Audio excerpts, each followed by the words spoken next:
कि हमें प्रतिवर्ष आषाढ़ शुक्ल पूर्णिमा को भगवान वेदव्यास, कृष्ण द्वैपायन वेदव्यास की पवित्र जयंती को गुरु पूर्णिमा पर्व के रूप में मनाने का सौभाग्य प्राप्त होता है।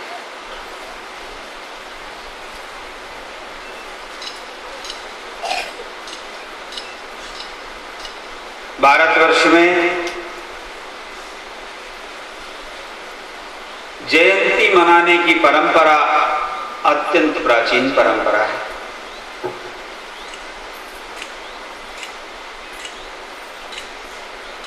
हम गुरु एवं गोविंद दोनों की जयंती मनाते हैं और उसी की देखा देखी में अब हम खुदा की जयंती के साथ साथ खुद की भी जयंती मनाने लगे हैं।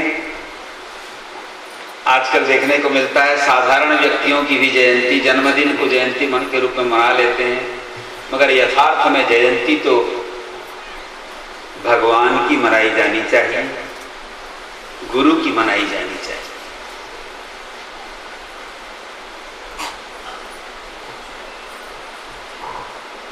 क्योंकि गुरु का पर्व, जन्मदिन को जयंती पर्व कहा जाता है।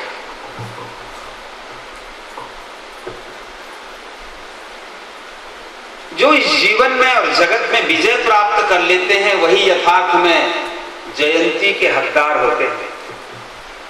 और जो जीवन से हारा हुआ व्यक्ति है और जगत से भी हारा हुआ व्यक्ति है, उसकी जयंती भला क्यों मनानी चाहिए? हारने वालों के लिए जयंती नहीं होती, ये तो जीतने वालों की बात है। और जीतता कौन है? महाअजय संसार रिपु जीत सकई सो वीर। भगवान श्री राम ने कहा है विभीषण से, विभीषण तुम इस रावण को जीतने के लिए मेरे लिए बड़ी चिंता कर रहे हो रथ की, लेकिन ये कोई यथार्थ विजय नहीं है। ये संसार में कोई एक आदमी दूसरे आदमी को जीत जाता है तो वो कोई विजय नहीं है। यहां तो पराजय की ही थोड़ी सुधरी हुई बात को हम विजय मान लेते हैं।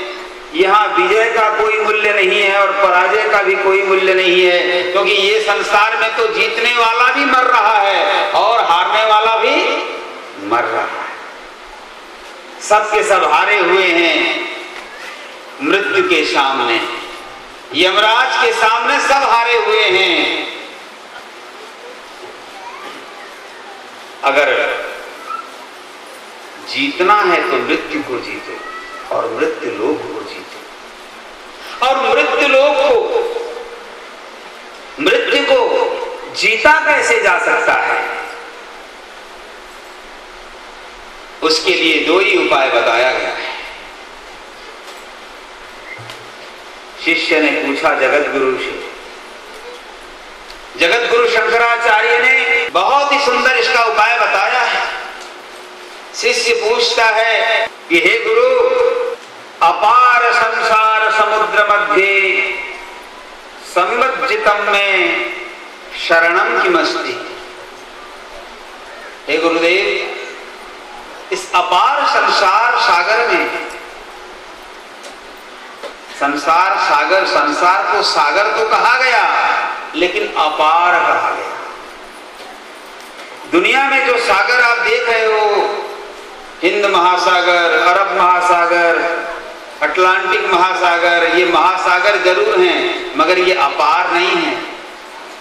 इनको सबने पार पा लिया है जहाज, बड़े बड़े जहाज के द्वारा आप इसमें पार हो जाते हो। ये अपार यथार्थ में नहीं है, अपार सागर तो है ये संसार, जहां कोई साधन संसार का काम में नहीं आता। न यहाँ धन रूपी साधन काम आता है, न यहाँ बल रूपी साधन काम आता है, न यहाँ लिंग रूपी साधन काम आता है, न यहाँ पद प्रतिष्ठा रूपी साधन काम आता है, न यहाँ जाति पात रूपी साधन काम आता है। यहाँ कोई साधन काम नहीं आता। सारे साधन यहीं डूब जाते हैं, यहीं से पैदा हुए और वो यहीं डूब जाते हैं। इसीलिए हताश होकर गुरु चरणों में जाकर शिष्य पूछता है कि गुरुदेव, इस अपार संसार सागर के पार जाने का उपाय क्या है? अपार संसार समुद्र मध्य सम्मज्जितं में शरणं किमस्ते। मैं डूब रहा हूं इस संसार सागर में, मुझ डूबते हुए इस जीव के लिए हे गुरुदेव साधन क्या है? गुरु कृपालो कृपया वदेतत्, कृपया एतद् वद। हे कृपालु गुरुदेव, कृपया यही बताइए इस अपार संसार से पार होने का साधन क्या है? गुरु एक ही बात कहते हैं, विश्वेश पादाम्बुज दीर्घ नौका। भगवान के चरण कमलों का आश्रय ही यहाँ सुदीर्घ नौका है। कल स्वामी जी बता रहे थे गुरु पद पंकज सेवा, बड़ी अच्छी बात बता रहे थे।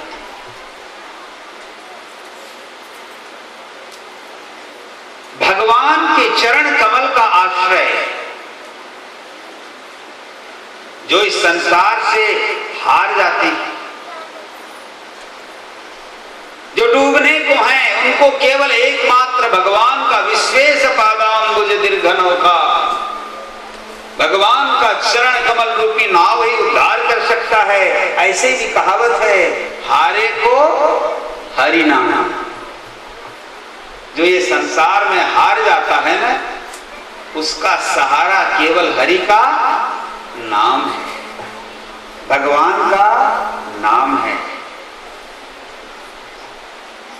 गुरुपद प्रभुपद ये दोनों एक ही बात है। मैंने कभी गुरु और भगवान को दो नहीं माना, और मैं आपको भी कहता हूं, और मेरी बात अगर समझ जाओ, मान लो, तो दो कभी मानना ही नहीं। गुरु अलग और गोविंद अलग ये होते ही नहीं है। गुरु और गोविंद दोनों मिलाकर